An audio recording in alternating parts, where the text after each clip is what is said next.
ila tariqil mustaqim a'zamu an-ni'am allati imtanna Allahu biha 'ala al-'abd.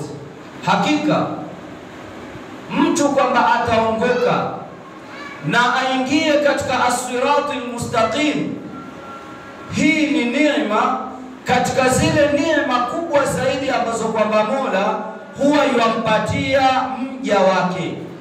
Lau wewe kwenye dunia utapewa mali, lau wewe kwenye dunia utapewa watoto, lau wewe kwenye dunia utapewa cheo, na wewe wajulikana na kuheshimika kila mahala, lakini ukawa umenyimwa uongofu, umenyimwa hidayah, wewe utakuwa haujapata kheri yoyote, kwa sababu mali yako, cheo chako, watoto wako, bila ya wewe kuwa na uongofu, zote hugeuka zikawa ni nikma kwako wewe.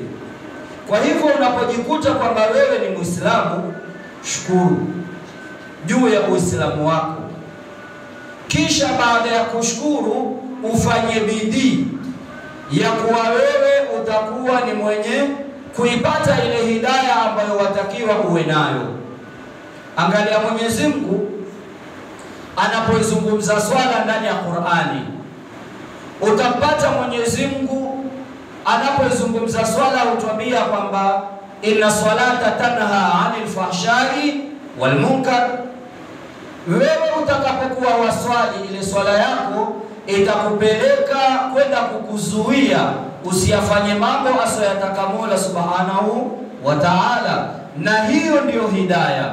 Somo ambayo tushaitaja twapata kwamba mwisho ni kwamba la'allakum tattaqun, wewe utakuwa mcha Mungu, hiyo ndiyo hidayah. Tena nenda katika masala ya zaka, qad aflaha man tazakka. Wewe unapotoa ile zaka huwa wajitakasa, huwa wajisafisha, bimaana ya kwamba ndani ya zaka wewe waipata hidayah. Nenda kule haji ukaangalie, utapata Mwenyezi Mungu anapoitaja haji hufikia akatwambia liyashhadu manafi'a lahum,